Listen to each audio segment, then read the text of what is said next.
ভালো আছো। আমিও ভালো আছি। আমরা গত ক্লাসে একাদশ অধ্যায় থেকে যে আলো সম্পর্কে পড়েছিলাম, সে আলোতে আমরা প্রতিফলন এবং পূর্ণ অভ্যন্তরীণ প্রতিফলন, আমরা সংকটকোণ সম্পর্কে পড়েছিলাম এবং এক্ষেত্রে যে ব্যবহারগুলো আমরা পড়েছি, বাস্তব কিছু অভিজ্ঞতা, এগুলো আমরা পড়েছিলাম এবং পাশাপাশি আমরা অপটিক্যাল ফাইবার এবং আমাদের ম্যাগনিফাইং গ্লাস এবং আমাদের যে চোখ এবং ক্যামেরার যে তুলনা বা চোখ এবং ক্যামেরার যে একটা গঠন প্রণালী, সেগুলো সম্পর্কে আমরা পড়েছি। তো যেহেতু আমাদের এই অধ্যায়টা গত ক্লাসে শেষ হয়ে গেছে এবং আমি আশা করছি তোমরা সবাই সুন্দর করে রিডিং পড়েছো। বরাবরের মতোই আমি বলবো যে ভালো করে রিডিং পড়লে আমাদের নৈবত্তিক আনসারটা করতে সুবিধা হয় এবং ওখান থেকে যখন উদ্ধৃতি নির্ভর যে সৃজনশীল প্রশ্নগুলো করে সেগুলো আমাদের করতে সুবিধা হয়। তো আজকে আমি একটি সৃজনশীল প্রশ্ন নিয়ে তোমাদের সামনে এসেছি। তোমরা একটু দেখো যে আমি সৃজনশীল প্রশ্ন কি করেছি। একটা সৃজনশীল প্রশ্ন তৈরি করেছি। কনক বিভিন্ন বৈজ্ঞানিক পরীক্ষা নিরীক্ষা করে থাকে। একদিন সে একটি পানিপূর্ণ বিকারে 5 টাকার কয়েন ফেলল। উপর থেকে দেখলে তার কাছে এটিকে প্রকৃত অবস্থানে অবস্থিত বলে মনে হলো। তার অর্থ হচ্ছে কনক একটি ছেলে বা একটা ছাত্র, সে প্রতিনিয়ত বৈজ্ঞানিক পরীক্ষা নিরীক্ষা করতে পছন্দ করে এবং সে একটি পানিপূর্ণ গ্লাসে একটা কয়েন দিল এবং উপর থেকে যখন দেখলো যে কয়েনটি মনে হচ্ছে না যে তার সঠিক অবস্থানে আছে। তোমরা নিশ্চয়ই জেনে থাকবে, তোমরা যখন বইটা রিডিং করেছো, এই পরিস্থিতিতে বা এই যে উদাহরণটা, এটা কিন্তু তোমাদের বইয়ে আছে। আমাদের যে আমরা প্রতিসরণ সম্পর্কে পড়েছিলাম এবং তার বাস্তব যে অভিজ্ঞতা বা বাস্তব যে উদাহরণগুলো পড়েছিলাম, সেখানে কিন্তু একটা উদাহরণ ছিল যে উপর থেকে যে পুকুরে মাছ তার অবস্থানটা দেখা এবং আমরা যে বীজ ঢালা পথে যখন পানি পড়ে তার অবস্থান দেখা, কিংবা মরুভূমিতে যে পানি আছে বলে মনে হয় বা যে কোনো জিনিসকে কাছে বলে মনে হয় সে সম্পর্কে জানা এবং গ্লাসে কয়েন ফেলা বা একটা পেন্সিলকে বাঁকা করে রাখলে যে ভাঙা খণ্ড মনে হচ্ছে, এই বিভিন্ন ধরনের তোমরা উদাহরণগুলো পড়েছো। তো আশা করছি সেখান থেকে আমরা একটা সৃজনশীল প্রশ্নের আনসার দিতে পারবো। তো চলো আমরা দেখি যে প্রশ্নগুলো কি ছিল। প্রথম প্রশ্ন, সংকটকোণ কাকে বলে? তোমরা জানো এখানে এই প্রশ্নের রিলেটেড অবশ্যই সংকটকোণ আছে। কারণ হচ্ছে আমরা যখন কোনো জ্ঞানমূলক প্রশ্নের আনসার করতে যাই, সেইটা জ্ঞানমূলক এ কারণেই বলা হয় যে আমরা যে টপিক্সটা পড়াশোনা করি সেটা কিন্তু আমাদের কিছু কিছু জিনিস থাকে যেটা মুখস্থ করতেই হবে। আর যেটা আমরা মুখস্থ করি বা আমাদের জ্ঞানের জন্য আমরা এটা শিখে থাকি বা মুখস্থ করে থাকি, সেটাই হচ্ছে জ্ঞানমূলক। এটা তোমাদের 1 থেকে 1.5 লাইনে আনসারটা করতে হবে। দ্বিতীয় প্রশ্ন হচ্ছে, টেলিযোগাযোগে অপটিক্যাল ফাইবার অনন্য, ব্যাখ্যা করো। এখানেও একই, যে আমরা কিন্তু অপটিক্যাল ফাইবার সম্পর্কে পড়েছিলাম এবং সেখানে আমরা দুটো উদাহরণ দেখেছিলাম, যে একটা হচ্ছে ডাক্তারি কাজে আমাদের অপটিক্যাল ফাইবারটা ব্যবহৃত হয় বিভিন্ন কোলন বা বিভিন্ন শরীরের একেবারে ভেতরের অংশগুলো যাতে খুব সহজে বাইরে থেকে দেখা যায়, সেই জন্য ডাক্তাররা ব্যবহার করে থাকে। পাশাপাশি আমরা টেলিযোগাযোগেরও একটা কিন্তু উদাহরণ করেছিলাম। তৃতীয়ত হচ্ছে, কনকের কাছে পয়েন্টের অবস্থান পরিবর্তিত মনে হওয়ার কারণটা ব্যাখ্যা করো। এখানে বলে দিয়েছে যে কনক কিন্তু তার প্রকৃত অবস্থানে অবস্থিত বলে মনে হচ্ছিল না। যখন কয়েনটিকে পানির গ্লাসে রেখেছে তখন পানিতে যে কয়েনটার যে অবস্থান থাকার কথা সে অবস্থানে নেই বলেই কিন্তু তার মনে হচ্ছিল। তাহলে এই জিনিসটা তোমাদেরকে ব্যাখ্যা করতে হবে।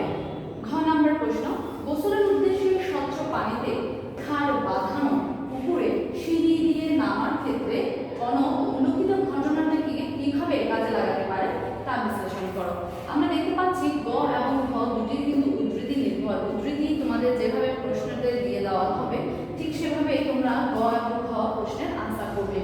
ঘ প্রশ্নের আনসার করার আগে আমি বলবো যে এখানে যেটা বলছে যে গোসলের উদ্দেশ্যে স্বচ্ছ পানিতে, মানে হচ্ছে পুকুরে যে খাট বাঁধাই করা হয় বা যে খাট বা সিঁড়িটা দেওয়া হয় পানিতে নামার জন্য, তো এই উপরের যে উদ্ধৃতিটা দেওয়া আছে যে একটা পানির গ্লাস একটা কয়েন ফেললো এবং তার অবস্থানটা সে বুঝতে পারছে, তো এইটার উপর ভিত্তি করেই কিন্তু যে খাটের যে সিঁড়িগুলো দেওয়া থাকে সেই সিঁড়িটা সে কীভাবে তৈরি করবে, কিংবা সেই সিঁড়িতে পানিতে যে সিঁড়ি থাকে, কারণ আমরা জানি পুকুরে যে সিঁড়িগুলো ব্যবহার করা হয় অর্ধেকটা পানির উপরে এবং অর্ধেকটা নিচে থাকে।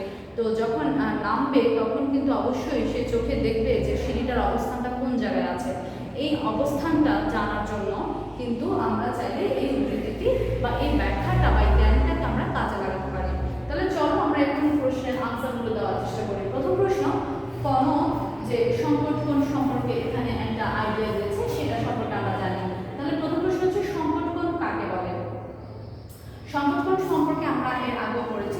হচ্ছে যে আপাতিত রশ্মি যখন প্রতিসরিত রশ্মিতে মানে প্রতিফলিত হয়ে ফেরত না এসে যখন অবিলম্বের থেকে কিছুটা দূরে সরে গিয়ে একেবারে যে 90 ডিগ্রি কোণ করে যখন সে মাধ্যমের সঙ্গে মিশে যায়, হ্যাঁ, তাহলে আপাতন কোণের যে মানের জন্য প্রতিসরণ কোণের মানটা 90 ডিগ্রি হয়, সেই অংশটাকে বা সেই মানটাকে কিন্তু সংকট কোণ বলছে। আমরা একটু করে তোমাদেরকে ব্যাখ্যা দেওয়ার চেষ্টা করব। এখানে আমরা যেটা দেখেছিলাম যে এটা যদি অভিলম্ব হয়, ঠিক আছে, ও এন, এটা যদি অভিলম্ব হয়, তখন দেখা যাচ্ছে এখানে যে মাধ্যম, তার মানে কি একটা মাধ্যম থেকে আরেকটা মাধ্যমে যখন যায়, এই রশ্মিটি যেটা কিনা আমরা বলবো এটা হচ্ছে যে আপাতন রশ্মি, মনে করি এটা আই। এই আপাতন রশ্মি যখন একটা মাধ্যম থেকে আরেকটা মাধ্যমে, এটা একটা মাধ্যম, হয়তো আমি পানি করতে পারি, এটা হচ্ছে বায়ু, একটা মাধ্যম থেকে আরেকটা মাধ্যমে সোজা চলে না গিয়ে কোনো কারণে দেখা যাচ্ছে সে কিন্তু এই যে বিভেদ তলটা আছে সেই বিভেদ তলটা ঘেঁষে চলে যাচ্ছে। তার মানে এই বিভেদ তল ঘেঁষে যাচ্ছে, তখন কিন্তু এইটার সঙ্গে অবিলম্বের সঙ্গে এই যে আপাতনের বিপরীতে যে প্রতিসরণ রশ্মি তৈরি হলো, সেই প্রতিসরণের মান কিন্তু 90 ডিগ্রি হয়ে যায়। তার মানে একেবারে বিভেদ তল ঘেঁষেই কিন্তু এই আপাতন রশ্মিটা যাচ্ছে। তাহলে আপাতন রশ্মির যে মানের জন্য প্রতিসরণের যে মানটা হওয়ার কথা ছিল এই দিকে, সে দূরত্ব তো দূরে গিয়ে এই প্রতিসরণ মানটা কিন্তু অবিলম্বের সঙ্গে মিশে গিয়ে 90 ডিগ্রি কোণ সৃষ্টি করে। এই কোণটাকে কিন্তু সংকট কোণ বলে। ঠিক আছে, আমরা যদি একটু বইয়ের মতো করে যদি একটু ব্যাখ্যা করতে চাই বা একটু লিখতে চাই, আমরা এভাবে বলতে পারি যে আলোক রশ্মি যখন ঘন স্বচ্ছ মাধ্যম থেকে হালকা স্বচ্ছ মাধ্যমে প্রবেশ করে, তখন আপাতন কোণের যে মানের জন্য প্রতিসরণ কোণের মান 90 ডিগ্রি হয়, অর্থাৎ প্রতিসরিত রশ্মিটি মাধ্যমদ্বয়ের বিভেদ তল বরাবর চলে যায়, তখন ওই আপাতন কোণটাকে আমরা সংকট কোণ বলবো। তাহলে তাকেই আমরা সংকট কোণ বলছি। যেহেতু পানি ঘন মাধ্যম, বায়ু হালকা মাধ্যম, এক মাধ্যম থেকে আরেক মাধ্যমে যাচ্ছে, আপাতন যে কোণটা সেটা কিন্তু অবিলম্বের সঙ্গে মিশে গিয়ে 90 ডিগ্রি কোণ তৈরি করেছে। তাহলে এই আপাতন কোণকে আমরা বলছি সংকট কোণ। দ্বিতীয় প্রশ্ন, টেলিযোগাযোগে অপটিক্যাল ফাইবার অনন্য। আমরা আগে বলেছি অপটিক্যাল ফাইবার সম্পর্কে আমরা জেনেছি, যেটা হচ্ছে সরু একটি কাঁচ দণ্ড, যেখানে প্রতিফলন বা পূর্ণ আভ্যন্তরীণ প্রতিফলনকে কাজে লাগানো হয় এবং ছোট ছোট মিররগুলোকে এমনভাবে সেট করা হয় যাতে সেই রশ্মিটি আভ্যন্তরণের মধ্যে দিয়ে, যদি আমরা মনে করি এভাবে না হয়ে হয়তো একটু এই স্টাইল হতে পারতো, এরকম বাঁকাও হতে পারে সোজা নামে, তখন এই রশ্মিগুলো এই যে দেওয়ালের যে কাজগুলো আছে সেই কাজের মাধ্যমে কিন্তু বারবার কোনো আভ্যন্তরীণ প্রতিফলনটা ঘটায়, যার কারণে এখান থেকে যদি কোনো ব্যক্তি এখানের একটা জিনিসটাকে দেখতে চায়, তখন কিন্তু এই পূর্ণ আভ্যন্তরীণ প্রতিফলনের মাধ্যমে কিন্তু সেটা দেখতে পাবে। এটি হচ্ছে অপটিক্যাল ফাইবার, যে অনেকগুলো সরু চিকন চিকন চুলের মতো তারকে একত্র করে কিন্তু একটা অপটিক্যাল ফাইবার তৈরি করা হয় বা একটা তন্তু তৈরি করা হয়। তো এই অপটিক্যাল ফাইবারটা বিভিন্ন কাজে আছে, যেমন আমাদের ডাক্তারি যে কাজে তারা বিভিন্ন শরীরের ভেতরের কোলন বা বিভিন্ন অংশ বা তন্ত্রকে দেখার কাজে এইটি ব্যবহার করে থাকে। একইভাবে টেলিযোগাযোগও ব্যবহার করে থাকে, কারণ টেলিযোগাযোগে অপটিক্যাল ফাইবারের ব্যবহারটা এ কারণে হয়ে থাকে যে অনেকগুলো বার্তা কিন্তু একসঙ্গে তারা সেটাকে ধারণ করতে পারে। দূরত্বটা কোনো ব্যাপার না, দূরত্ব যতই হোক না কেন এদের ধারণ ক্ষমতা কিন্তু নষ্ট হয় না। তো এই অনেকগুলো বার্তাকে একসাথে পরিষ্কারভাবে পাঠানোর ক্ষেত্রে কিন্তু অপটিক্যাল ফাইবারটা ব্যবহৃত হয়ে থাকে। তাহলে আমরা যদি একটু দেখি, অপটিক্যাল ফাইবার হচ্ছে একটা সরু কাচতন্ত্র। টেলিযোগাযোগের ক্ষেত্রে এতে অনেকগুলো সংকেত একসঙ্গে প্রেরণ করা হয়। সংকেত যত দূরেই যাক না কেন এর শক্তি হ্রাস পায় না, অর্থাৎ সংকেতের যে গুণগত মান সেটা কিন্তু নষ্ট হচ্ছে না। সুতরাং আমরা বলতে পারি যে টেলিযোগাযোগ অপটিক্যাল ফাইবারের যে ব্যবহার সেটা আসলে অনন্য। তারপরে আমরা দেখব তৃতীয় প্রশ্নের আনসার, যেটা বলছে যে কর্ণাটির কাছে পয়েন্টের অবস্থান পরিবর্তিত বলে মনে হওয়ার কারণটা কি? হ্যাঁ, পানিতে যখন পয়েন্টটা দেওয়া হয়, এটা একটি গ্লাস, এখানে পানি, কয়েন হয়তো একেবারে নিচের দিকেই পড়ে থাকবে, কিন্তু উপর থেকে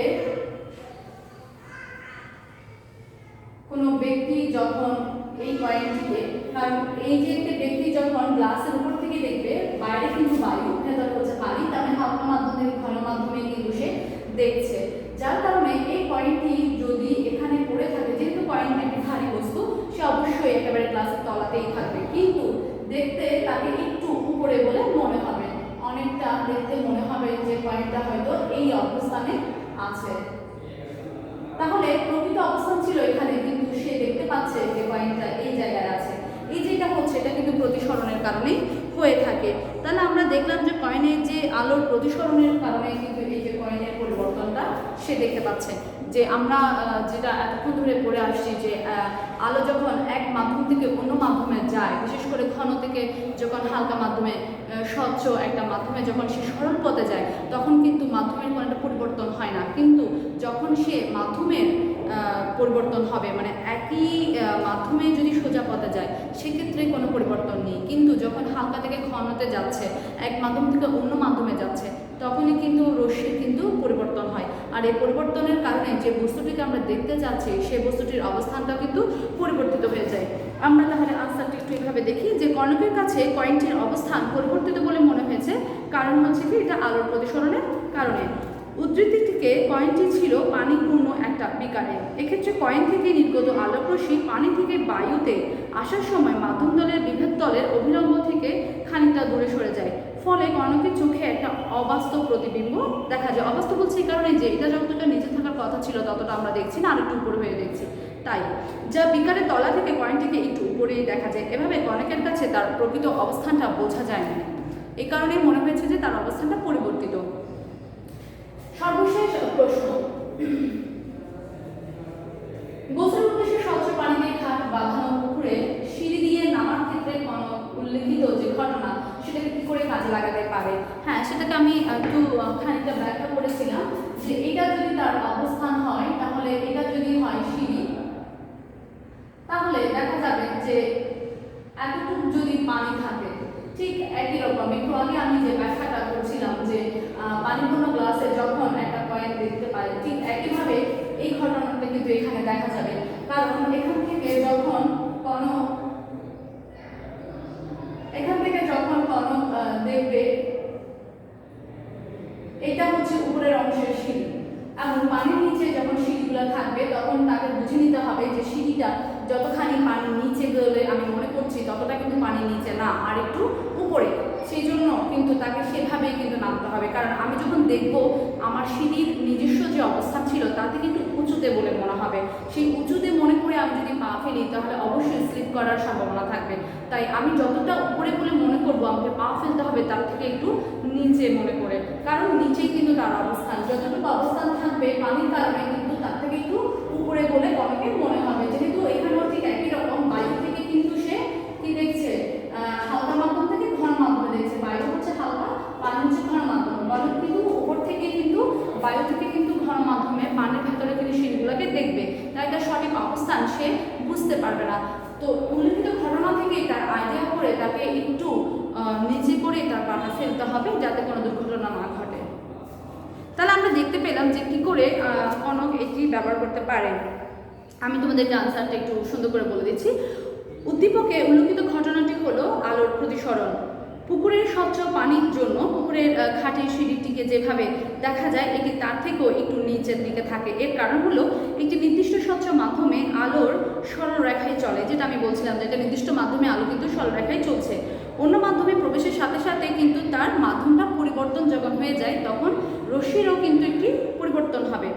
এই মাধ্যমের ঘনত্ব অনুসারে এর দিক পরিবর্তন হয়, আলোর প্রতিসরণের কারণে এটি হয়ে থাকে।